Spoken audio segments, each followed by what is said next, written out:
जय Hind friends, focus exam तक YouTube channel पे स्वागत करते हैं आप लोग का। आज मैं आप लोग के लिए बिहार पुलिस भर्ती परीक्षा 2023 एग्जाम के लिए एडुटेरिया का ये मैं न्यू बुक लेकर आया हूं और आपका ये वॉल्यूम 1 है। आज जो मैं कवर करूंगा दोस्त, मॉडल प्रैक्टिस सेट 2 को कवर करेंगे। इससे पहले मैंने already model practice set 1 cover कर चुका हूँ, तो जो विद्यार्थी वीडियो नहीं देखे हैं आप वीडियो देख सकते हैं। इसमें आपका जो भी क्वेश्चन दिया गया है मैं सारे ऑप्शन सहित पूरे कंसेप्ट के साथ मैं फुल डिस्कशन करवाऊँगा। तो ये वीडियो आपके लिए बहुत ही इंपॉर्टेंट रहने वाला है। इस एग्ज़ाम में मेरा एक्सपीरियंस बहुत अच्छा रहा है। जो मैं बताऊंगा उसको आप विशेष रूप से ध्यान देना और आप भी इजी तरीके से एग्ज़ाम को क्रैक कर पाओगे। तो आइए स्टार्ट करते हैं।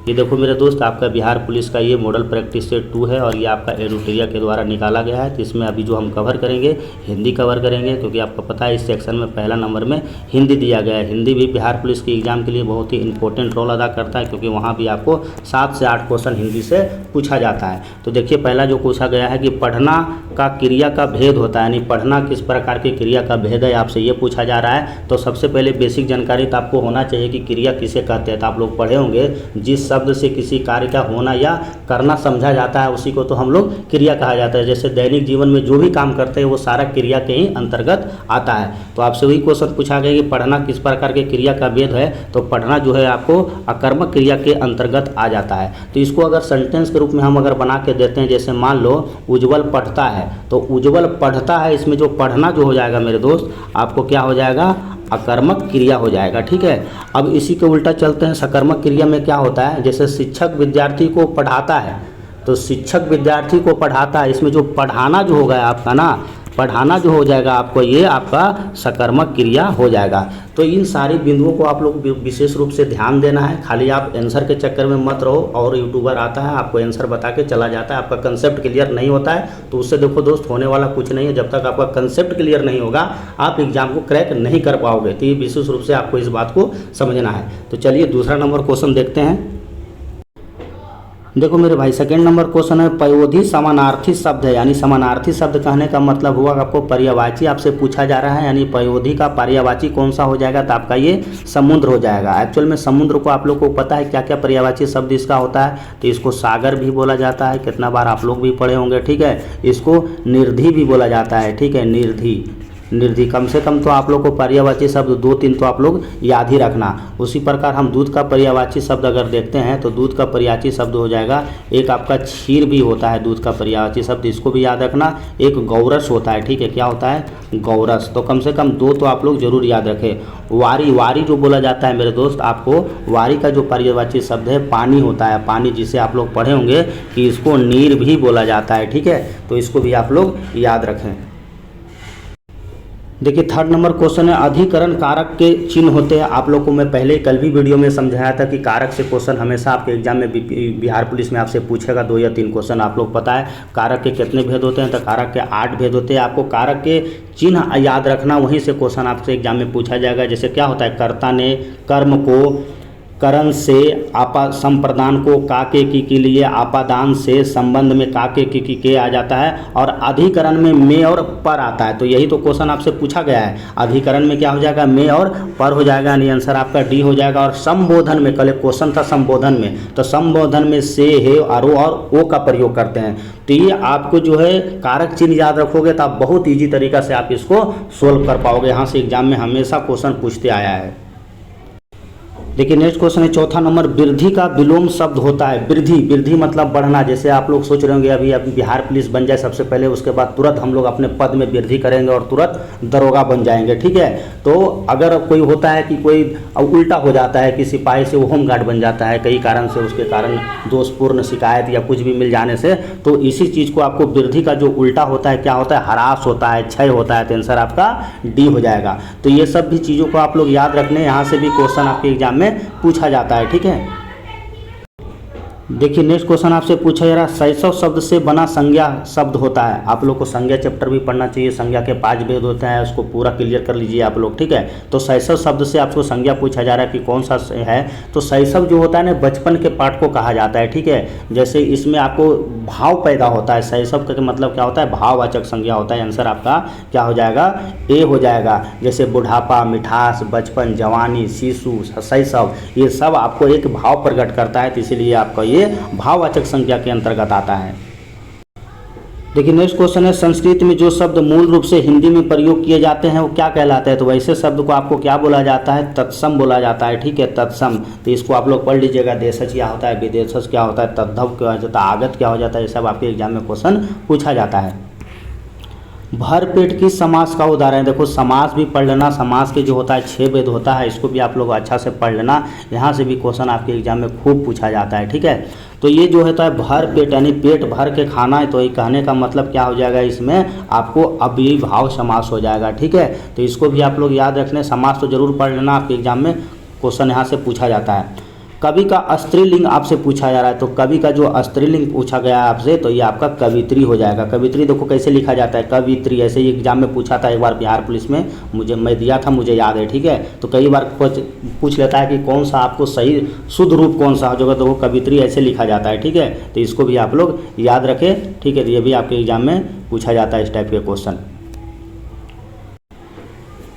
देखिए अगला है, हिंदी भाषा में कुल कितने व्यंजन होते हैं? देखिए आपसे टोटल व्यंजनों की संख्या होता है, तो आप लोग पढ़े होंगे हिंदी ग्रामर में, जो टोटल व्यंजनों की संख्या होता है कितना होता है? 33 होता है। ये पूरे इसको कवर के चवर के टवर के सब जोड़िएगा, सबको मिला के, तो आपसे यहाँ से पूरा देखने को मिल जाएगा। ता का उच्चारण स्थान, देखो उच्चारण स्थान से भी क्वेश्चन कई बार आपके एग्जाम में क्वेश्चन पूछ लिया जाता है, ठीक है। तो ये पूछा जा रहा है ता से, देखो तुम खुद अगर ये सेंटेंस को बोलते हो तो कौन कौन जीव का कौन कौन सा पार्ट टच करता है, ये आपके लिए विशेष ध्यान रखना। तो ता का उच्चारण में क्या होता है? ता के उच्चारण में हम लोग दंत का इस्तेमाल करते हैं, यानी आंसर आपका क्या हो जाएगा? डी हो जाएगा। जैसे ता था भी बोलोगे तो इसमें दंत भी इस्तेमाल होगा, दा भी में भी दंत इस्तेमाल होगा, धा में भी होगा और ना में भी होगा। तो ये भी एक चैप्टर है, इसको भी आप लोग शुरू वाला चैप्टर में आपको देखने को मिलता है, इसको भी आप लोग पढ़ लेना। देखो नेक्स्ट क्वेश्चन कह रहा है कि fill in the blanks with suitable gerund, यानी आपका कौन सा सुटेबल जेरेंट यहाँ पे प्रयोग होगा, उसको आप लोग को सुटेबल वर्ड यहाँ पे भरना। आई एम अवर्स खाली स्थान, तो आई एम अवर्स यहाँ पे जो हो जाएगा आपको क्या हो जाएगा? आई एम अवर्स आपका ड्रिंकिंग हो जाएगा, ठीक है। यहाँ पे जो होएगा अवर्स जो होता है अपने साथ टू के साथ V4 यूज लेता है, ठीक है। ये आपका वर्ब का V4 अपने साथ यूज लेता है। तो I am hours to drinking, यानी मुझे शराब पीने से परहेज है, लेकिन सब बिहार में शराब पीता है, मुझे पता है, ठीक है।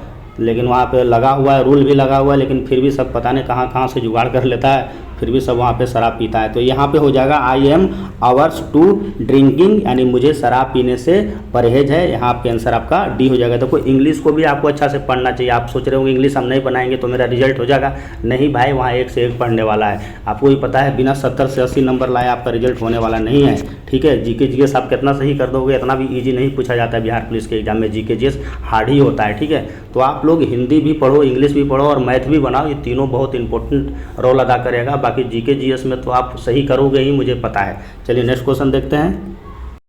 देखिए अगला क्वेश्चन कह रहा है ना कि आपका फिल इन द ब्लैंक्स भरना है। यहाँ पे कौन सा राइट हेमोफोन यूज होगा यहाँ पे? तो द खाली स्थान of the cats are sharp, यानी कहने का मतलब होता है आपको कि यहाँ पे जो होता है कि बिल्ली का जो पंजा के रिगार्डिंग ये आपसे क्वेश्चन पूछा जा रहा है। तो यहाँ पे आपका जो हो जाएगा आंसर क्या हो जाएगा? आपको पास हो जाएगा, ठीक है। यानी the pass of the cats the sharp, यानी पास ऑफ द कैट्स का कहने का मतलब हुआ कि जो बिजली का ये बिल्ली का आपका पंजा होता है, ठीक है। नेक्स्ट क्वेश्चन देखिए क्या कर रहा है आपका, कह रहा है कि fill in the suitable adjective आपको यहाँ पे लगाना है कि कौन सा यहाँ पे सूटेबल एडजेक्टिव हो जाएगा। तो अफेक्शन का कहने का मतलब होता है मेरे दोस्त स्नेह, प्यार, लगाव, ठीक है। कहते हैं हमारे तुम्हारे प्रति बीच में अट्रैक्शन है, अफेक्शन है, तो ठीक है। तो उसी को आप लोग अफेक्शन का आप लोग यहाँ से पूछा जा रहा है। तो अफेक्शन के लिए सूटेबल वर्ड क्या हो जाएगा? ये आपको एडजेक्टिव लगाना है, तो इसमें अफेक्सिनेट हो जाएगा, यानी आपको स्नेही हो जाएगा, ठीक है। तो इसको भी आप लोग ध्यान रखना। अगला देखिए क्या क्वेश्चन पूछा गया है आपसे। अगला करा fill in the blanks with the right participle, यानी ही speech was, his speech was. तो इसमें जो स्पीच जो लेगा वो कौन सा वर्ड आपका लेगा? तो ये स्पिल बाउंड लेगा, स्पिल बाउंड लेगा, जिसको बोला जाता है स्पिल बाउंड का आप लोग ग्रामर पढ़े होंगे, इसमें बोला जाता है मंत्र मुग्ध बोला जाता है, ठीक है। तो आंसर आपका डी हो जाएगा। नेक्स्ट क्वेश्चन देखते हैं। आपको देखो यहाँ पे कौन सा सुटेबल आपको प्रीपोजिशन वर्ड होगा? ट्रेवल्स जो, तो इस हमको डायरेक्ट याद रखना पड़ेगा आपको। देखो प्रीपोजिशन से क्वेश्चन दो एग्जाम में पूछा जाता है, तो कौन सा प्रीपोजिशन अपने साथ क्या लेता है? जैसे आप लोग पढ़ेंगे यूज्ड टू हमेशा अपने साथ टू लेता है। तो यही पर ट्रेवल्स जो होगा आपके अनुसार, तो ट्रेवल्स जो होगा ही ट्रेवल्स बाई कार हो जाएगा, आंसर आपका बी हो जाएगा। Fill in the blank suitable article, आप लोग पढ़े होंगे आर्टिकल ए एन और दा को आर्टिकल बोला जाता है। तो यहाँ पे जो होगा लेटस प्ले के साथ कौन सा आर्टिकल यूज किया जाता है, तो let's the play the chess होता है, ठीक है, लेट्स अस प्ले चेस, यानी प्ले के साथ हम लोग दाल यूज करेंगे चेस से पहले। तो ये भी क्वेश्चन आप लोग आर्टिकल भी पढ़ लेना। अब देखिए यहाँ से अगला क्वेश्चन पूछा गया है कि यूज द करेक्ट एंटोनिम पूछा गया आपसे। एंटोनिम और सैनोनिम्स का भी एग्जाम में क्वेश्चन पूछा जाता है। तो एंटोनिम्स पूछा गया प्रीटी के मतलब आप लोग पढ़े होंगे कि आपको सपना इज प्रीटी गर्ल, ठीक है। तो आपको ये पता होना चाहिए कि प्रीटी जो होता है हम लोग गर्ल के लिए इस्तेमाल करते हैं, ठीक है। तो इसके लिए अगली हो जाएगा, इसका उल्टा अगली मतलब क्या होता है, जैसे आप लोग नाम सुनोगे काला भूरा पीला, ये सबको हम लोग अगली में बोलते हैं, यानी उसको चिढ़ाने के लिए अगली का मतलब होता है क्रूप होता है, उसको थोड़ा सा बनावटी अलग टाइप का होता है, तो अगली उसके लिए हम यूज करते हैं। अच्छा, अगला क्वेश्चन देखते हैं। अगला कह रहा है आपसे कि change of the following noun of the verb application, यानी आपको वर्ब में बदलना है। एप्लीकेशन को हम लोग किस रूप में उसको वर्ब में बदलेंगे, तो एप्लीकेशन को हम लोग अप्लाई में बदलेंगे। अप्लाई जो होता है एप्लीकेशन आप लोग पढ़ेंगे, एक प्रकार का नाउन होता है जिसका होता है ना, कहता है कि आज हम बीपीएससी फॉर्म के लिए एप्लीकेशन देने जा रहे हैं, बिहार पुलिस के लिए, दरोगा के लिए, तो उसकी क्या आपका ये वर्ब अप्लाई हो जाता है, ठीक है, जिसका मतलब होता है आवेदन करना। चलिए अगला क्वेश्चन देखते हैं। अगला क्वेश्चन है fill in the blanks with the right infinitive. अब इसमें पे कौन सा राइट इन्फिनिटिव हम यूज करेंगे, ये आपसे पूछा जा रहा है। तो it is the not easy खाली स्थान टू पीपुल, तो यहाँ जो आपका इन्फिनिटिव यूज करेंगे टू बी प्लेस यूज करेंगे। आंसर आपका नहीं, यहाँ पे ये नहीं होगा, ठीक है। यहाँ पे जो आंसर होगा आपको टू प्लेस हो जाएगा, ठीक है, यानी आंसर आपका डी हो जाएगा। He is not easy to please all people. देखिए नेक्स्ट क्वेश्चन आपसे पूछा जा रहा है थीप का प्लूरल फॉर्म पूछा जाता है। तो थीप का जो प्लूरल फॉर्म होता है ये आपको सी हो जाएगा, थीपेस हो जाता है। आंसर आपका क्या हो जाएगा, सी हो जाएगा। जब भी ऐसा लेटर आपको मिलेगा तो इसमें अंतिम लेटर में जो है एफ को हटाकर क्या किया जाता है, आपको VES लगा दिया जाता है। तो ये आपको प्लूरल फॉर्म वाला जो आप लोग ग्रामर पढ़े होंगे उसको आप लोग को जरूर पता होगा। देखो नेक्स्ट क्वेश्चन जा रहा है निम्नलिखित में कौन सा विटामिन की कमी कारण स्कर्वी रोग होता है। साइंस का क्वेश्चन है, ये क्वेश्चन बहुत बार आपके एग्जाम में पूछा गया है। तो कौन सा रोग जो होता है स्कर्वी के कारण से रोग से होता है, तो आप लोग पढ़े होंगे स्कर्वी रोग जो होता है विटामिन ए की कमी से होता है, जिसको आप लोग रेटिनॉल भी बोल सकते हैं, ठीक है। तो विटामिन ए की कमी से क्या होता है आपको, तो स्कर्वी रोग होता है। तो इसको भी आप लोग याद रखना, ठीक है। कई बार आपके एग्जाम में ये क्वेश्चन पूछा गया है। क्या क्वेश्चन क्या पूछा था, कौन से विटामिन की कमी, अरे स्कर्वी रोग है यार, रुको एक सेकंड। कह रहा है निम्नलिखित में से कौन सा विटामिन की कमी से स्कर्वी रोग होता है। तो स्कर्वी रोग तो मेरे दोस्त आपको विटामिन सी की कमी से होता है ना, जिसको आप लोग पढ़े होंगे एस्कॉर्बिक एसिड बोला जाता है, जिसमें आंवला वगैरह में ये आपको विटामिन सी देखने को मिलता है। तो इसको याद रखना कि आपको स्कर्वी रोग होता है विटामिन सी की कमी से होता है, ठीक है। अब देखो यहाँ से क्वेश्चन पूछा जाता है विटामिन ए की कमी से क्या होता है। तो विटामिन ए की कमी से दो रोग होता है। एक तो आपको क्या होता है, रतौंधी होता है, मे भी सबको पता होगा, ठीक है। एक रोग और याद रखना जीरोथाइपलेमिया, ये भी क्वेश्चन कई बार एग्जाम में प्रश्न पूछा जाता है। इसका रासायनिक नाम भी याद रखना, रेटिनॉल इसको बोला जाता है। क्या बोला जाता है, रेटिनॉल बोला जाता है, ठीक है, रेटिनॉल बोला जाता है, ठीक है। अब विटामिन B1, तो विटामिन B1 का कई बार कम्प्लेक्स है बहुत सारा। अगर विटामिन बी में B1 को अगर देखते हैं तो B1 की कमी से क्या होता है, बेरी रोग होता है, ठीक है। विटामिन B1 की कमी से बेरी रोग होता है। फिर विटामिन B2 होता है, 3 होता है, 4 होता है, 5 होता है। तो ये सब क्वेश्चन कई बार आपके एग्जाम में प्रश्न पूछ दिया जाता है। खास करके आपका उसका वाला याद रखना, जो विटामिन B5 याद रखना, जिसमें आपका सफ़ेद बाल हो जाता है, ठीक है, बाल वृद्धि रुकना हो जाता है। ये भी कई बार क्वेश्चन हो जाता है। विटामिन ई की कमी से क्या होता है, तो आप लोग पढ़े होंगे विटामिन ई की कमी से क्या होता है, जिसको रासायनिक नाम में इसको टेकोफेरॉल भी बोला जाता है। और इसमें क्या होता है कि ये जनन क्षमता कम हो जाता है, यानी आपको बच्चे वृद्धि करने में यानी दिक्कत होता है। तो इसमें जनन क्षमता कम हो जाता है, किसमें होता है, तो ये विटामिन ई की कमी से हो जाता है। तो इसको आप लोग याद रखना, यहाँ से क्वेश्चन आपके एग्जाम में पूछा जाता है। देखिए नेक्स्ट क्वेश्चन कर रहा है कि मानव शरीर की सबसे लंबी अस्थि यानी सबसे लंबी हड्डी कौन होता है। तो आप लोग पढ़े होंगे जो पैर में जो जांघों के बीच में जो पाया जाता है उसको क्या बोला जाता है, फीमर बोला जाता है। स्टेपिज कहाँ पाया जाता है, तो आप लोग पढ़े होंगे स्टेपिज जो होता है आपको कान में पाया जाता है। तो इसको भी आप लोग याद रखना। अल्ना जो होता है ना वो कोहना में पाया जाता है, जो हाथ का जो कोहना होता है ना उसी को कलाई के पास आपको देखने को मिलता है। तो इसको आप लोग याद रखना। ह्यूमरस तो आपको पता है कि हाथों की लंबी हड्डी होती है जो कंधे को कोहनी से आपको जोड़ने का काम करता है, ठीक है। चलिए अगला क्वेश्चन है, जल को संशुद्धि में कौन सा रसायन प्रयुक्त किया जाता है। देखो क्वेश्चन ये अच्छा है कि जल को संशुद्धि में कौन सा रसायन का प्रयोग किया जाता है। तो इसमें मेरे दोस्त पोटेशियम परमैंगनेट का प्रयोग किया जाता है, जिसका फार्मूला होता है KMnO4। तो कई बार फार्मूला भी आपके एग्जाम में पूछ लिया जाता है, इसको आप लोग याद रखना, ठीक है। अब पोटेशियम परमैंगनेट का इसका यूज जो किया जाता है आतिशबाजी के दौरान किया जाता है, यानी पटाखे के इस्तेमाल में हम लोग इसका यूज किया जाता है, ठीक है। जैसे बेरियम का हरा रंग का प्रयोग किया जाता है, इसको आप लोग पढ़े होंगे। अगला क्वेश्चन है, किस पोषक तत्वों को सर्वप्रथम मुंह से पाचन होता है। तो मुंह से जो पाचन होता है किसका होता है, आप लोग पढ़े होंगे। जो मुंह का जो पाचन होता है आपको कार्बोहाइड्रेट का होता है, ठीक है। निम्नलिखित में कौन सा ऊष्मा एवं विद्युत का सुचालक है। कई बार आपके एग्जाम में ये क्वेश्चन पूछ देता है, ऊष्मा का विद्युत का सुचालक आपसे पूछा जा रहा होगा, तो आप लोग को पता होगा कौन सा हो जाएगा, आपको ग्रेफाइट हो जाएगा। जो ग्रेफाइट जो आपका जो पेंसिल होता है ना, पेंसिल जो होता है आपका ये ग्रेफाइट का ही बना होता है। इसको जब आपको छीलते हो उसको, तो जो ब्लैक सा जो निकलता है वो आपका ग्रेफाइट ही होता है, और आपका पेंसिल में इसका प्रयोग किया जाता है। तो इसको भी आप लोग याद रखने। एंथ्रासाइट के बारे में क्या जानते हैं, ये कोयले में सबसे बेस्ट कोयला के रूप में जाना जाता है, ये आप लोग को पता होना चाहिए, ठीक है। चलिए अच्छा, एंथ्रासाइट यहाँ, अच्छा वो तो हो ही गया। अच्छा ग्रेनाइट हो गया, यहाँ होगा ग्रेफाइट, यहाँ पे दिया हुआ आंसर आपका डी हो जाएगा, उससे कोई दिक्कत नहीं है। यानी ऊष्मा और विद्युत का सुचालक कौन सा हो जाएगा, तो आपका ये ग्रेफाइट होगा। बाकी मैंने सारा आपको बता ही दिया हूँ, ठीक है। अच्छा, उच्च रक्तचाप का प्रमुख कारक क्या होता है। देखो उच्च रक्तचाप जब भी आपको जब देखने को मिलता है, जब वो व्यक्ति मानसिक स्थिति को खो देता है, यानी उसका मानसिक तनाव हो जाता है, उसको टेंशन हो जाता है कि मुझसे बिहार दरोगा का एग्ज़ाम निकलेगा कि नहीं निकलेगा, तो उसको टेंशन होता है कई कारण से, ठीक है। तो वो बिहार पुलिस का फिर फॉर्म भरता है, तो बिहार पुलिस बन जाता है, फिर बाद में वो टेंशन ख़त्म होता है, तो बाद में दरोगा भी पास कर जाता है। तो मेंटल आपका सही होना चाहिए, ये बड़ी ज़रूरी होता है आपके कोई भी एग्ज़ाम निकालने के लिए, ठीक है। आप पढ़िए अच्छा से, आपका दरोगा भी निकलेगा, BPSC भी निकलेगा। पॉजिटिव लेके चीजिए, नहीं तो आपको नेगेटिव रहोगे तो यही सब बीमारी होगा। एक विद्युत चालक में विद्युत आवेश के प्रवाह को दर को क्या कहा जाता है, तो आप लोग पढ़े होंगे, ये सब फिजिक्स का बेसिक क्वेश्चन है। तो इसको क्या कहा जाता है, तो इसको विद्युत धारा कहा जाता है, ये सब आपको पता होना चाहिए। अगला क्वेश्चन देखिएगा, हैजा किसके कारण होता है। तो हैजा रोग होता है, आप लोग पढ़े होंगे हैजा रोग किसके कारण होता है, कई बार आपके एग्जाम में ये क्वेश्चन पूछा जाता है। तो हैजा रोग एक प्रकार का ये बैक्टीरिया से होता है, तो आंसर आपका क्या हो जाएगा, बी हो जाएगा। सर्वप्रथम परमाणु सिद्धांत किसने दिया था, तो आप लोग पढ़े होंगे कि परमाणु सिद्धांत डाल्टन के द्वारा दिया गया था। ये सब नोमा क्वेश्चन में, नोमा क्लास में आप लोग बहुत अच्छा से पढ़े होंगे कि इसमें डाल्टन महाराज के द्वारा सबसे पहले परमाणु सिद्धांत मॉडल दिया गया था, ठीक है। तो इसको भी आप लोग याद रखें। वायु में नाइट्रोजन का प्रतिशत बहुत ईजी क्वेश्चन है, कई बार आपके एग्जाम में ये क्वेश्चन देखने को मिलता है। वायुमंडल में नाइट्रोजन की मात्रा सबसे ज़्यादा होता है, आपको 78.03% होता है।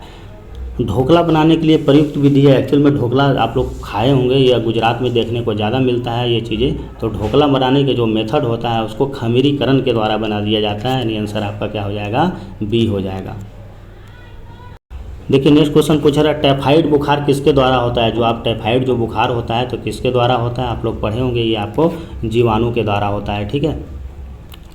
आधुनिक टीवी की स्क्रीन किससे बनी होती है। जो अभी मॉडर्न ज़माने में आधुनिक टीवी का जो स्क्रीन बना होता है, ये लड़का अगर डिप्लोमा किया होगा ना तो उस स्टूडेंट को बहुत अच्छा से पता होगा। हम लोग डिप्लोमा किए थे इलेक्ट्रॉनिक्स में, तो ये चीज़ को हम लोग को पूरा आपको इलेक्ट्रॉनिक्स ही पढ़ना था, ये टीवी के बारे में भी पढ़ना होता है। तो आधुनिक टीवी का जो स्क्रीन होता है मेरे दोस्त, उसमें हम लोग क्या यूज करते हैं, तो उसमें जो यूज किया जाता है प्रकाश उत्सर्जन वाले उसमें डायोड प्रयोग करते हैं, उसमें पी और एन डायोड का प्रयोग किया जाता है। या आप लोग अगर इलेक्ट्रॉनिक्स पढ़े होंगे तो पता होगा कि पीएन ट्रांजिस्टर का प्रयोग किया जाता है।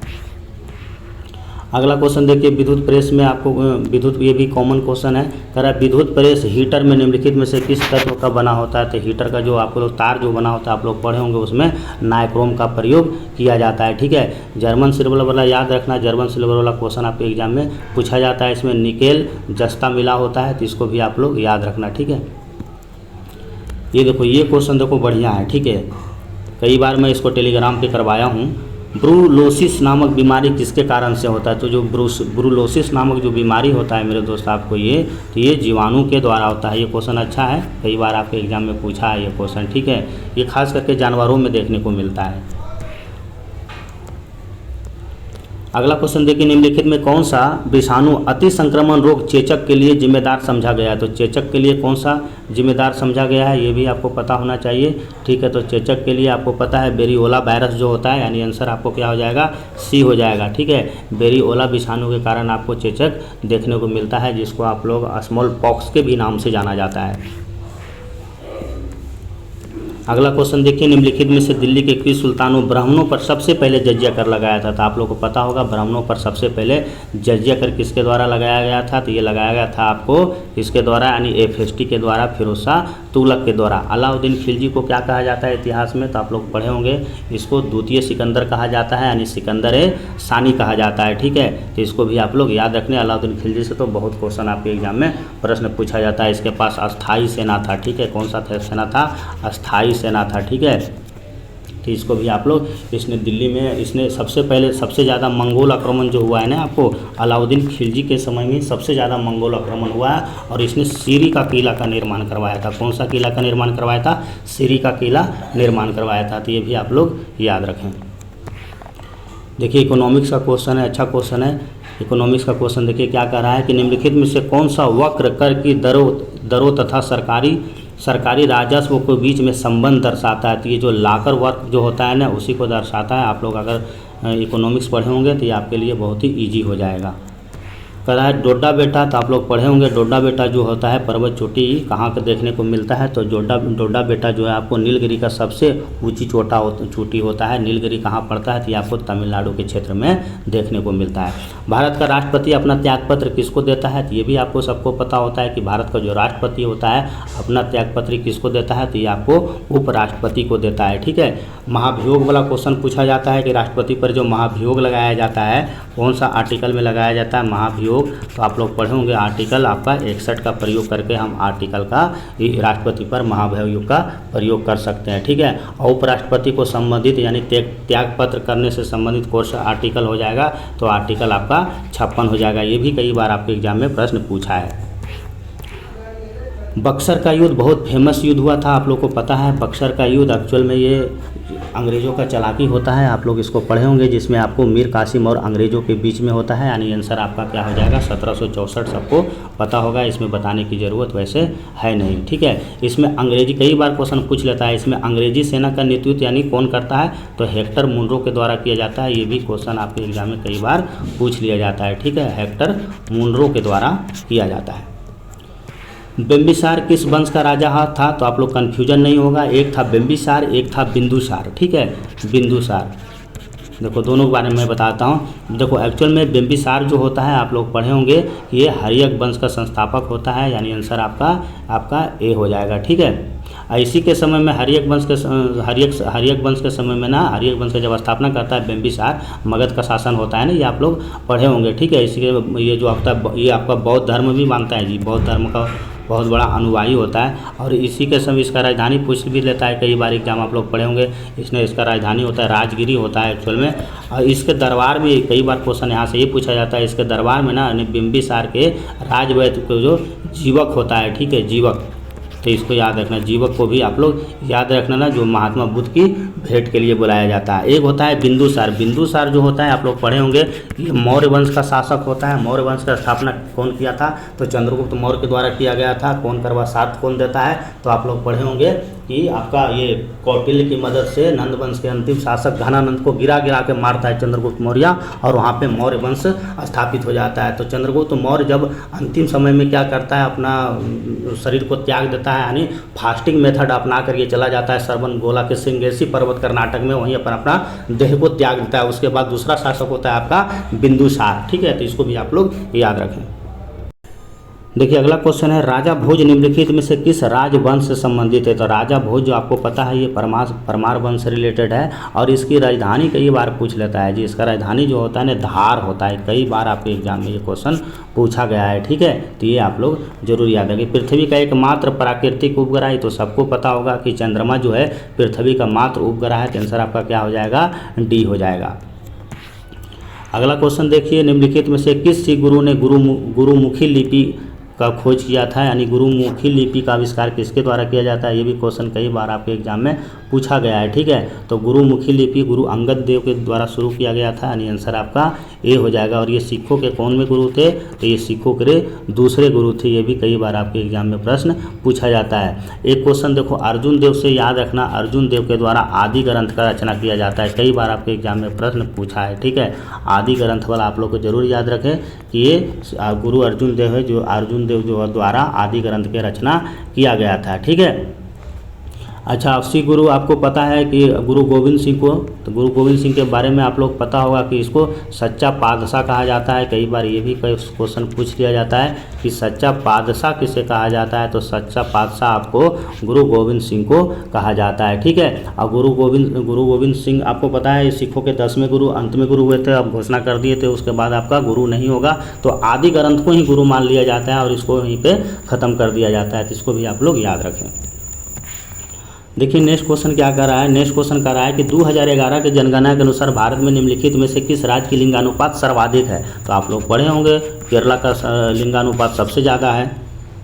अच्छा, केरला ऑप्शन में नहीं है तो कोई बात नहीं, अगर केरला ऑप्शन में नहीं है तो दूसरा नंबर पर आपका तमिलनाडु होता है। ठीक है, पहला नंबर पे है आपका केरला। केरला जो होता है सबसे ज़्यादा लिंगानुपात होता है, इसका 1084 यानी 1000 पे लड़का पे 1084 लड़की है, तो केरला पे सबसे ज़्यादा है। ठीक है, लेकिन ऑप्शन में केरला नहीं है तो सेकेंड नंबर वाला को टच करेंगे, यानी तमिलनाडु को करेंगे। सबसे कम वाला भी क्वेश्चन पूछ दिया जाता है, सबसे कम लिंगानुपात वाला कौन सा हो जाएगा, आपको हरियाणा हो जाएगा। तो इसको भी आप लोग याद रखना। देखो मैं जो बता रहा हूँ उसको विशेष रूप से ध्यान देना। मैं बार बार बताऊँगा, अदर यूट्यूबर आता है बस आंसर बोल के चला जाता है, उससे आपका कंसेप्ट क्लियर नहीं होगा। जब तक आप चीज़ों को नहीं समझोगे आप एग्जाम में सही नहीं कर पाओगे। भारत का विशालतम क्षेत्रफल वाला राज्य, देखो क्षेत्रफल की दृष्टि से आपसे पूछा जा रहा है, तो सबसे ज़्यादा विशालतम क्षेत्रफल वाला राज्य जो हो जाएगा आपको कौन सा हो जाएगा, तो आप लोग पढ़े होंगे आपका राजस्थान हो जाएगा। अब कर्म के अनुसार कई बार सजाने दे दिया जाता है, तो पहला राजस्थान हो जाएगा, दूसरा आपका MP हो जाएगा, तीसरा आपको महाराष्ट्र हो जाएगा, चौथा नंबर पे उत्तर प्रदेश आ जाएगा। ठीक है, और सबसे छोटा वाला पूछ दिया जाता है क्षेत्रफल के हिसाब से, तो आपका सिक्किम हो जाएगा। बड़ा छोटा 1-2 तक तो आपको याद ही रखना है। ठीक है, तो सबसे छोटा वाला कौन सा हो जाएगा, आपको सिक्किम हो जाएगा। नेक्स्ट क्वेश्चन देखते हैं, पंचायतों के लिए संवैधानिक शब्द का इस्तेमाल कब किया गया था, यानी किस संशोधन द्वारा पंचायतों को संवैधानिक दर्जा दिया गया था। तो आप लोग पढ़े होंगे 73वां संविधान संशोधन के तहत, जो कि आपको 1992-93 में ये संशोधन आया था, उसी के समय पे ये प्रयोग किया गया था। गांधी इरविन समझौता कितना बार क्वेश्चन पूछा गया है, ये गांधी इरविन समझौता कब हुआ था, तो आप लोग पढ़े होंगे, डेट याद रखना। ठीक है, 5 मार्च 1931 को गांधी इरविन समझौता हुआ था, और इसी कांग्रेस को सविनय अवज्ञा आंदोलन को भी स्थगित करना पड़ा था, ये भी आप लोग को पता होगा। राज्यसभा एवं धन विधेयक के लिए कितने दिनों के लिए लंबित हो सकती है, तो आप लोग पढ़े होंगे जो होता है राज्यसभा और धन विधेयक को मैक्सिमम से मैक्सिमम 14 दिनों के लिए हम लंबित कर सकते हैं, रोक सकते हैं, इससे ज़्यादा नहीं। वह दर जिस पर बैंकों को भारतीय रिजर्व बैंक को ऋण देती है, तो उसे ऋण को क्या कहा जाता है, ये भी बहुत ईजी क्वेश्चन है, कई बार आपके एग्जाम में पूछा गया है। ठीक है, तो उसको क्या बोला जाता है, उसको रिवर्स रेपो दर बोला जाता है। आंसर आपका सी हो जाएगा। रथ यात्रा, आप लोग अगर पुरी गए होंगे, कभी उड़ीसा गए होंगे, तो आप लोग को देखे होंगे हाल ही में मनाया गया था ये, तो वहाँ पे जो आपका रथ प्रसिद्ध त्यौहार जो मनाया जाता है, यानी रथ यात्रा जो होता है आपको ये पुरी में मनाया जाता है। पुरी कहाँ पड़ता है, तो आपका ये उड़ीसा में देखने को मिलता है, जहाँ भगवान जगन्नाथ के सम्मान में यह त्यौहार मनाया जाता है। वहाँ पर ना उड़ीसा में एक कोणार्क मंदिर है, ये भी कई बार आपके एग्जाम में पूछा गया है, कोणार्क का सूर्य मंदिर, तो इसको भी आप लोग याद रखें। अगला क्वेश्चन है, देखो इजराइल का संसद का किस नाम से जाना जाता है, यानी इजराइल के संसद को क्या बोला जाता है, तो इजराइल के संसद को निसेट बोला जाता है। ठीक है, डाइट बोला जाता है जापान के संसद को, किसको बोला जाता है, जापान के संसद को। मजलिस आप लोग पढ़े होंगे, ये मजलिस परीक्षा में पूछा है जी, मजलिस किसका हो जाएगा, तो मजलिस हो जाएगा मेरे दोस्त ईरान का हो जाएगा। ठीक है, नेशनल पंचायत किसका हो जाएगा, नेशनल पंचायत जो होता है मेरे दोस्त आपको ये नेपाल का हो जाएगा। एक देखो बांग्लादेश वाला याद रखना, जातीय पंचायत, बांग्लादेश वाला कई बार पूछता है आपके एग्जाम में। ठीक है, बांग्लादेश, तो बांग्लादेश का जो होता है ना आपको जातीय संसद बोला जाता है उसके संसद को। ठीक है, जातीय बहुत बार पूछा है इसलिए मैं बता देता हूँ, जातीय संसद। तो ये 3-4 है, इसको आप लोग याद रखें। पूर्वी मीमांसा दर्शन के प्रवर्तक कौन थे, एक देखो होता है उत्तरी मीमांसा, एक होता है आपको पूर्वी मीमांसा, ये दोनों घुमाते रहता है एग्जाम में। तो ये उत्तरी मीमांसा दर्शन का जनक बदरायन को कहा जाता है। ठीक है, और आपको बदरायन तो हो गया, लेकिन पूर्वी मीमांसा कई बार पूछ लेता है। तो पूर्वी मीमांसा तो है ना जैमिनी कहलाता है, पूर्वी मीमांसा। ये दोनों क्वेश्चन कन्फ्यूजन करने के लिए एग्जाम में देता है, ठीक है। पूर्वी मीमांसा, तो पूर्वी मीमांसा हम किस कहाँ पे होता है, तो ये जैमिनी के द्वारा किया गया था, ठीक है। तो इसको भी आप लोग याद रखें। देखिए अगला क्वेश्चन है, पंचायतों में संवैधानिक आधार प्रदान करने के लिए सिफारिश सर्वप्रथम किस समिति ने किया था। अगर पंचायती में आपसे पूछ रहा आता है तो ये आपका लक्ष्मी मित्तल सिंघवी समिति हो जाएगा, ठीक है। अगला क्वेश्चन देखिए, भारत का दक्षिणतम बिंदु, आपको पता होना चाहिए कि भारत का दक्षिणतम बिंदु कौन सा है। इंदिरा पॉइंट है, जिसकी आपसे दूरी भूमध्य रेखा से कितनी, आपको भूमध्य रेखा से दूरी पूछा जा रहा है। सब क्वेश्चन देखो आसान नहीं होता है। इसका 876 आंसर हो जाएगा, सी हो जाएगा। और इसी आपको इंदिरा पॉइंट को पिगमिलियन पॉइंट भी कहा जाता है। भारतीय थल सेना का पूर्वी कमांड का मुख्यालय पूछा जा रहा है, तो भारतीय थल सेना का पूर्वी कमांड मेरे दोस्त आपको कोलकाता हो जाएगा। प्रसिद्ध यात्री निकोलस कॉन्टी, कई बार आपके एग्जाम में क्वेश्चन पूछा गया है। प्रसिद्ध यात्री निकोलस कॉन्टी किसके शासनकाल में आपको विजयनगर के यात्रा पर आता है, आपसे ये पूछा जा रहा है। तो कृष्णदेवराय, देवराय द्वितीय, अच्युत राय, उपरोक्त में से कोई नहीं। देखो यार यहाँ पे तो आंसर जो होगा आपको, आंसर तो यहाँ पे आपका डी होना चाहिए, ठीक है, क्योंकि ये आपको देवराय प्रथम के शासनकाल में आया था, आपको है ही नहीं ऑप्शन में, ठीक है। तो ये आपको देवराय प्रथम के शासनकाल में आया है। आप लोग इसको कितना बार पढ़े होंगे, ठीक है, कि आपका जो इटली का जो प्रसिद्ध यात्री था आपको निकोलस कॉन्टी, जो कि देवराय प्रथम के शासनकाल में विजयनगर आया था। और जबकि एक था, आप लोग पढ़े होंगे ना, एक बारबाबोसा भी आया था, याद करो, इधर होगा में पूछा है, ठीक है। बारबोसा, जो कि ये भी पुर्तगाली यात्रा था, ये कृष्णदेवराय के समय में आया था। ये बारबोसा को याद रखना, ये आपके एग्जाम में पूछा जाता है बार बार, ठीक है। चलिए, राज्यसभा में के उपसभापति का निर्वाचन किसके सदस्य करते हैं। बहुत अच्छा क्वेश्चन है ये। कह रहा है कि राज्यसभा के उपसभापति का निर्वाचन किसके सदस्य के द्वारा किया जाता है। तो ये किसके सदस्य के द्वारा किया जाता है, तो ये आपको राज्यसभा के द्वारा किया जाता है, ठीक है। राज्यसभा के सभापति कौन होते हैं, तो आप लोग पता होगा, उपराष्ट्रपति होता है राज्यसभा के उपसभापति। ये भी क्वेश्चन पूछता है। देखिए नेक्स्ट क्वेश्चन क्या कर रहा है कि निम्नलिखित में से किस अधिनियम द्वारा ब्रिटिश सरकार को भारतीय प्रशासन को सीधे अपने हाथ में ले लिया गया था। तो आपको पता ही हो गया, 1858 वाला जो चार्टर आया था उसके तहत हो गया था। जब कौन था उस समय गवर्नर, तो लॉर्ड कैनिंग था ना। चलिए, संगीत नाटक एकेडमी आपसे पूछा जा रहा है। संगीत नाटक एकेडमी, इसका मुख्यालय याद रखना, कितना बार मैं घूमने गया हूँ। संगीत नाटक एकेडमी जो है, इसका स्थापना होता है 1953 में होता है। यहाँ देखो 2-3 क्वेश्चन पूछता है, ये सब दिल्ली में है जी, ठीक है। संगीत नाटक एकेडमी आपको कहाँ देखने को मिलता है, ये आपका दिल्ली में हो जाएगा। 54 वाला देखो क्या होता है, ये हो गया संगीत और ये हो गया ललित कला एकेडमी, ठीक है। ललित कला एकेडमी का स्थापना होता है आपको 1954 में होता है, ठीक है। 59 वाला भी याद रखना। 59 वाला देखो क्वेश्चन पूछता है कि राष्ट्रीय नाट्य विद्यालय, ठीक है, नाट्य वाला जो होता है ना, राष्ट्रीय नाट्य विद्यालय का स्थापना 1959 में होता है। चलो 48 भी बताता हूँ। 48 वाला जो होता है राष्ट्रीय पुस्तकालय, जो कि आपको कोलकाता में देखने को मिलता है। चलिए, भारत में मानसून सबसे पहले किस स्थान पर आता है, तो आप लोग पढ़े होंगे। सबसे पहले जो भारत में जो मानसून आता है, आपको भारत में मानसून सबसे पहले किस स्थान पर आता है। देखो यहाँ पे थोड़ा सा ना आपको दिमाग लगाना पड़ेगा। देखो एक्चुअल में होता है ना कि भारत में सबसे पहले मानसून आपको अंडमान निकोबार द्वीप समूह में आता है, लेकिन ऑप्शन में अगर ये नहीं होता तो केरला आप मारते। तो इसका जो आंसर होगा आपका डी हो जाएगा। डी जो हो जाएगा इसलिए हो जाएगा कि आप लोग पढ़े होंगे कि भारत में सबसे पहले मानसून जो होता है अंडमान निकोबार द्वीप समूह में आता है, उसके 1 सप्ताह के बाद आपको केरल के क्षेत्रों में देखने को मिलता है। अगर यही ऑप्शन में केरला नहीं रहता, ये नहीं रहता आपको अंडमान, तो आप आंसर आपका ए लगा देते। ये क्वेश्चन अच्छा है। चलिए, निम्नलिखित में से कौन सा रिजर्व बैंक का कार्य नहीं है। आपके रिजर्व बैंक का कौन सा है जो कार्य नहीं करता है, तो इसमें व्यापार नीति का प्रयोग ये आपका रिजर्व बैंक नहीं करता है। भारत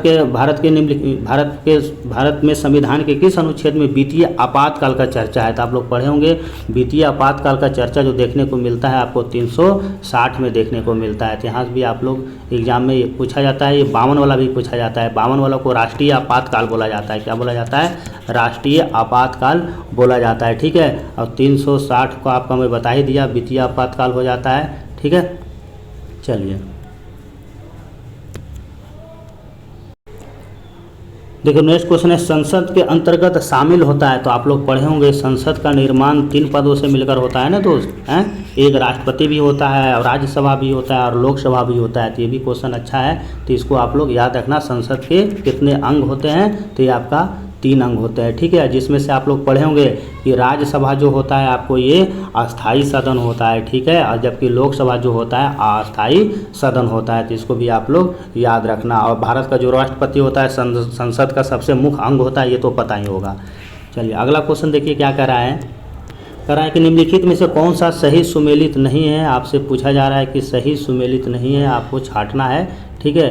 तो देखिए क्वेश्चन क्या कर रहा है, अनहैप्पी इंडिया। अब देखो अनहैप्पी इंडिया जो लिखा गया था, ये पुस्तक था अनहैप्पी इंडिया, आपको बाल गंगाधर तिलक नहीं लिखा है, इसको आप लोग को कौन लिखा है? तो ये अनहैप्पी इंडिया का जो लिखा गया है आपको लाला लाजपत राय लिखा गया है, ठीक है। किसके द्वारा लिखा गया है? लाला लाजपत राय के द्वारा लिखा गया था, जो कि आपको साइमन कमीशन नारा दिया गया था। साइमन कमीशन गो बैक का नारा दिया था, इसी के समय आपको विरोध में इनका मृत्यु भी हो जाता है, ठीक है। और बाकी दुर्गेश नंदिनी ठीक है, ये बंकिम चटर्जी के द्वारा लिखा गया है। India beans freedom Abdul Kalam Azad, ये भी सही है। Poverty in un British India दादा भाई नौरोजी, जिसको भारत का बायोब्रिद यानी बूढ़ा व्यक्ति भी कहा जाता है, इसको भी आप लोग याद रखें। चलिए अगला क्वेश्चन देखिए क्या दे रहा है। कह रहा है कि निम्न में से किसने 31 दिसंबर 1928 को दिल्ली में हुए सर्वदलीय सम्मेलन की अध्यक्षता किया था? तो ये किसके द्वारा किया गया था? ये आपको आगा खां के द्वारा किया गया था। भारतीय अंतर्देशीय राजमार्ग परिवहन का गठन कब किया गया था? यानी आपको भारतीय अंतर्देशीय जल मार्ग का गठन कब किया गया था, आपसे ये पूछा जा रहा है। तो आपका ये 1986 में किया गया था।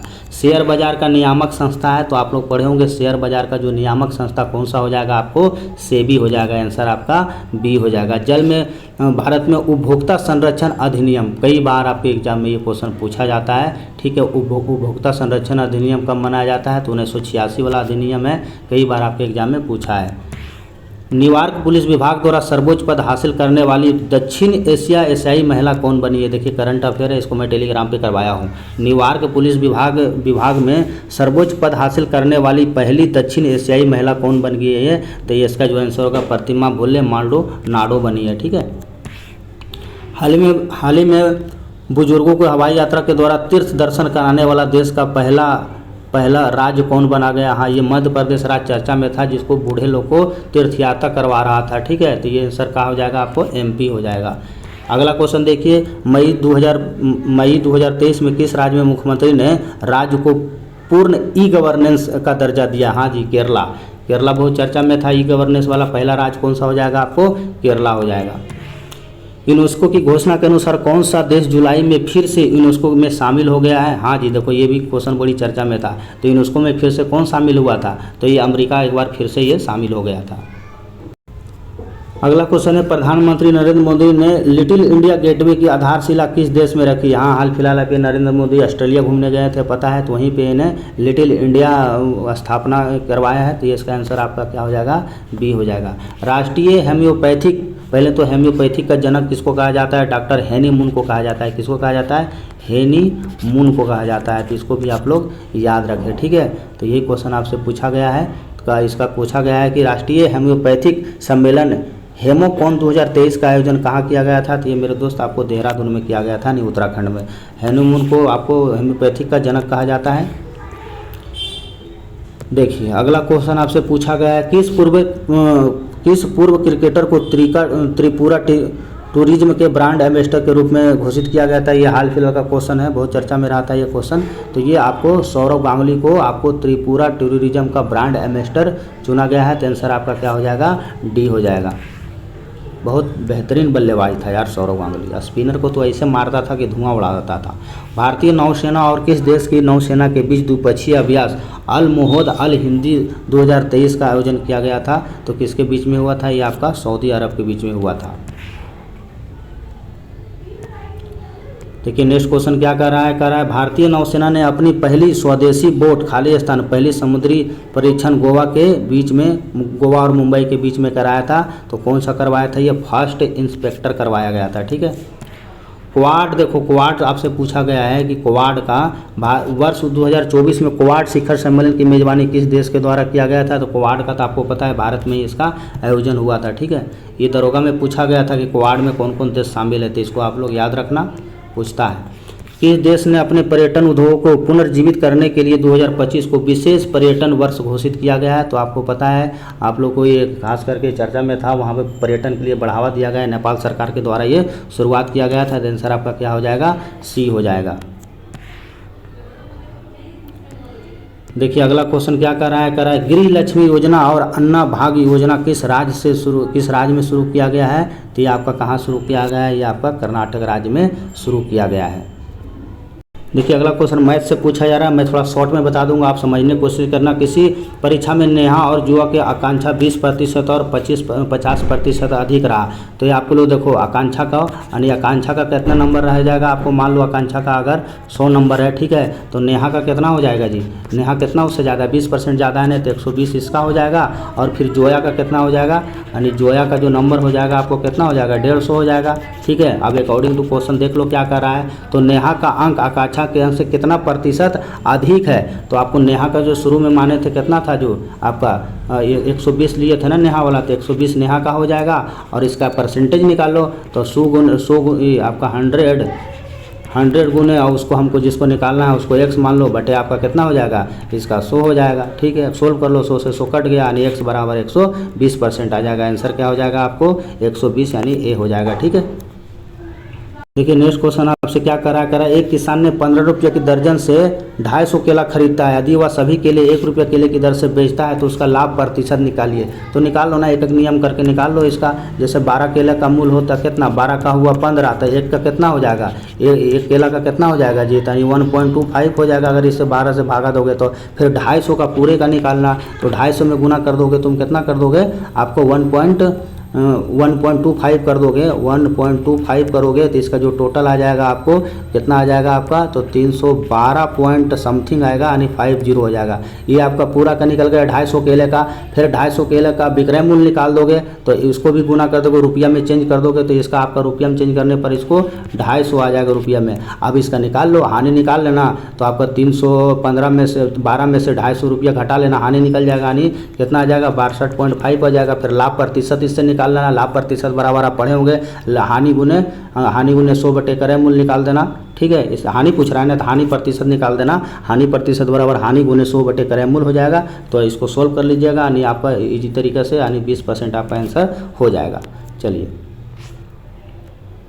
देखिए अगला क्वेश्चन है कि केदार किसी वस्तु को 125 रुपये में बेचता है, ठीक है। 125 रुपये में इसने क्या किया? 121 रुपये में बेचता है, ठीक है। उस पर 10% का लाभ होता है, यानी 110 हो जाएगा, ठीक है। डायरेक्ट मारो, और 30% का लाभ कमाता है, यानी 130 हो जाएगा।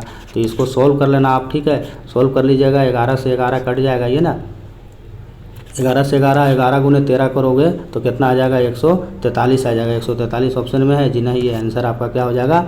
डी हो जाएगा, ठीक है। 143 आ जाएगा। चलिए अगला क्वेश्चन देखिए, ये भी क्वेश्चन कई बार आपके एग्जाम में प्रश्न पूछा जाता है। कह रहा है कि किसी विद्यार्थी ने 40% अंक प्राप्त किया, ठीक है, और 40 अंकों से वो असफल हो गया, चलिए 40% पाया और 40% फेल हो गया। तो ऐसा दूसरा विद्यार्थी 400 अंक प्राप्त किया और वह सफल होने से कितना अधिक लाया? यानी 40 अधिक लाया, तो परीक्षा में अधिकतम टोटल अंक को आप x मान लो, ठीक है। अब इसका x पे सेट कर लो, यानी x का कितना 40% है, तो x का आपको 40% आपका ये हो जाएगा। और इसमें कितना 40 अंकों से असफल हो गया, यानी कहने का मतलब हुआ 40 नंबर होता तो इसका पूरा आ जाता। और बराबर इसको देखो, इसने आपका 40 अंकों से अधिक, यानी 400 अंक प्राप्त किया, इधर 400 अंक इसने अधिक प्राप्त किया और इसने 40 अंक से अधिक ला दिया, तो अधिक यानी कम, इसका अगर एवरेज निकालोगे कम तो ये 40 हो जाएगा। अब इसको टोटल आप सोल्व कर लोगे तो सोल्व करने के बाद आपका आंसर 800 आ जाएगा। इसको इजी है, आप लोग इसको सोल्व कर लीजिएगा, आंसर आपका सी हो जाएगा।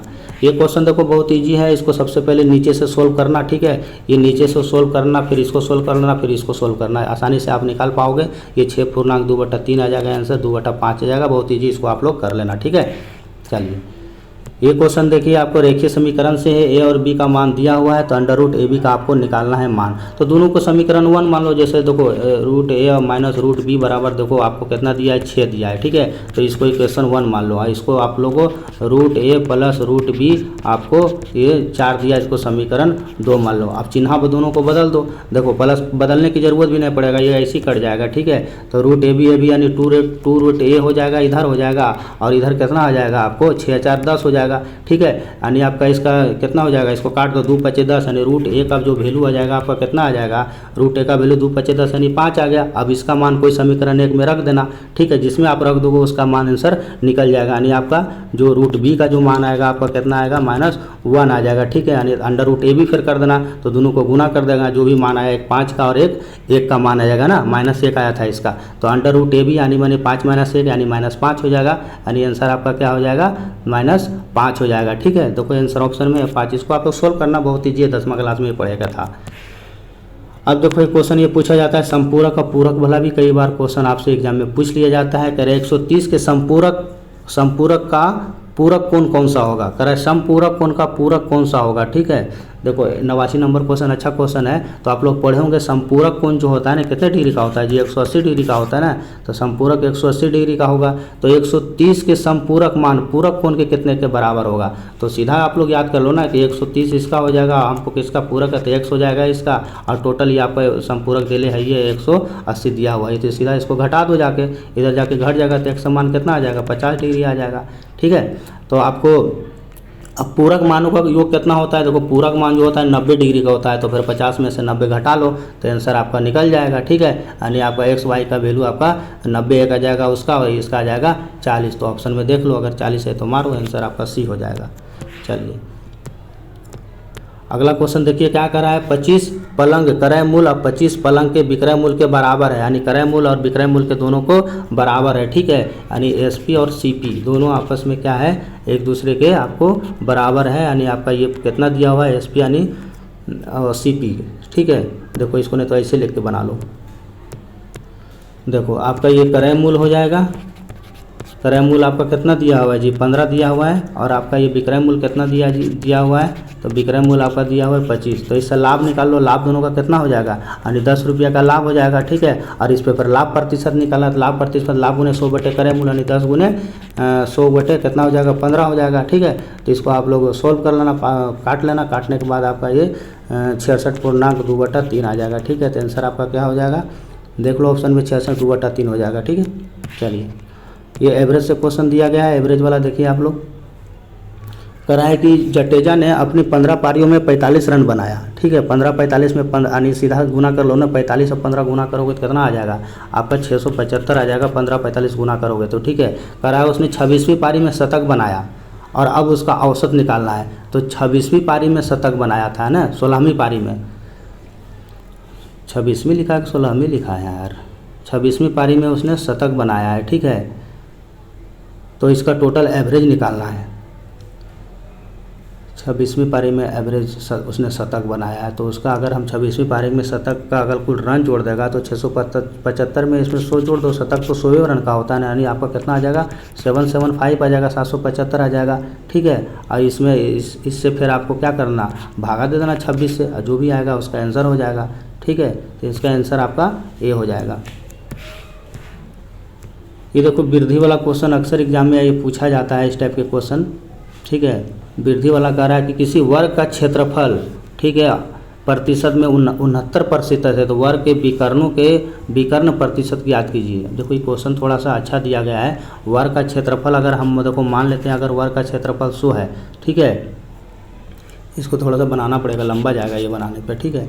कराइए मान लेते हैं अगर इसका वर्ग का क्षेत्रफल अगर हम मान लेते हैं 100 है, तो इसका भुजा कितना हो जाएगा जी 10 गुने, आपको पता है वर्ग का विकर्ण बराबर √2 गुने होता है, तो इसका भुजा आपका 10 हो जाएगा। फिर इसका निकालोगे, फिर इसको 69% में फिर क्षेत्रफल निकालोगे तो इसका 169 हो जाएगा। फिर इसका आपका वर्ग का विकर्ण निकालोगे √2 गुने, तो इसका आपका 13/2 हो जाएगा। फिर इसका आप वो निकालोगे, पूरा परसेंटेज निकालोगे, तो ये थोड़ा सा लंबा कैलकुलेटिव जाएगा ये क्वेश्चन, ठीक है। तो इसको आप लोग बना लेना, इसका जो हो जाएगा आपका 30% आंसर हो जाएगा। देखिए नेक्स्ट क्वेश्चन कर रहा है 2160 रुपये में ए और बी सी को बीच में 2-3-5 के अनुपात में बांटना है, तो ए और बी का हिस्सा निकालो। इसमें कुछ नहीं करना, जिसको निकालना है उसका अनुपाती x मान लेना, ठीक है। तो 2 और 3 का दिया रखा है ना, 2 और 3 का पूछ रहा है ना, ए और बी के बीच में हिस्से का अंतर पूछ रहा है, ए और बी का, ठीक है। तो ए और बी को ऊपर में रख लेना है, इसको अगर ऐसे भी सोल्व करते हो डायरेक्ट, लेकिन ये ईजी रहेगा। 3x में 2x डायरेक्ट घटा लेना, और इसको ऊपर को 5 और 3 8 8 2 10x हो जाएगा ना, नीचे डायरेक्ट करोगे 10x हो जाएगा, और इधर टोटल राशि जितना दे रहेगा उसको भी गुना कर देना, यानी 2160 हो जाएगा, ये डायरेक्ट हो जाएगा आपको, ठीक है। यहाँ से ये कट जाएगा, तो 3 में से 2 गया 1, यानी x बराबर 216 हो जाएगा, डायरेक्ट मारो आंसर ए हो जाएगा।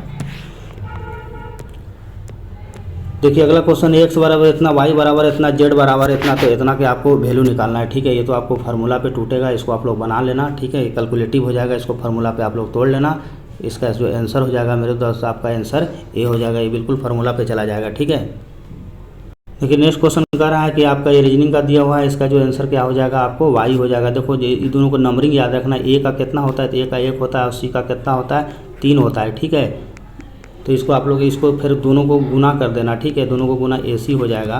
AC इसको AC को इसने लिखा है 13। ठीक है, तो उसी प्रकार से इसको भी आप लोग सेटल कर देना। ठीक है, तो AC को हम लोग क्या बोलते हैं, M बोलते हैं।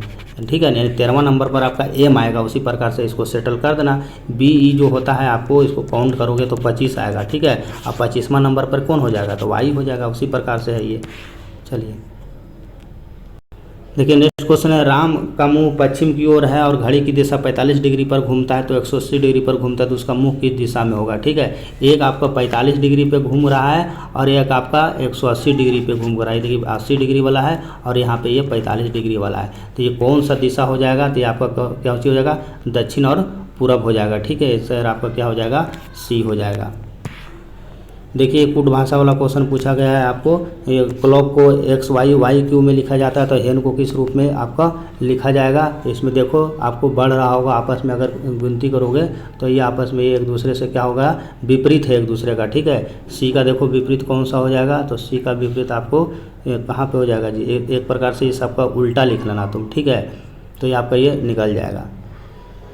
ठीक है, इसको उलट देना आप लोग, तो आसानी से आप लोग इसको उल्टा करोगे तो के का उल्टा क्या हो जाएगा, देखो इसका उल्टा आपको उल्टा कर देना, यानी आपको विपरीत और +1, उल्टा +1 आपको जोड़ना है। ठीक है, जस्ट उल्टा +1 उसी तरह से करोगे तो इसका हेन का TWN हो जाएगा। ठीक है, TWN यानी C हो जाएगा। ये सब कर लेना आप लोग। यहाँ पे देखो लुप्त संख्या निकालना है, तो लुप्त संख्या में क्या आ जाएगा, यहाँ पे आप देखो करके आपका 1 का स्क्वायर देखो अगर करते हैं, 1 का स्क्वायर बराबर 1 होता है, 2 का स्क्वायर आपका 4 होता है, 3 का स्क्वायर आपका 9 होता है, 4 का 16, 5 का 25, तो 6 का 36 हो जाएगा, यानी आंसर आपका C हो जाएगा। ठीक है, अगला जो क्वेश्चन है, राहुल रवि से पूछता है परसों रविवार है तो कल के बाद कौन सा दिन होगा। परसों रविवार है तो कल से आप जोड़ लेना इसको, तो रविवार से आपको 2 दिन जोड़ लो तो आपका कौन सा हो जाएगा, यानी रविवार शनिवार है ना जी। रवि कहता है कि पूछता है कि परसों अगर शनिवार है तो कल के बाद कौन सा दिन होगा।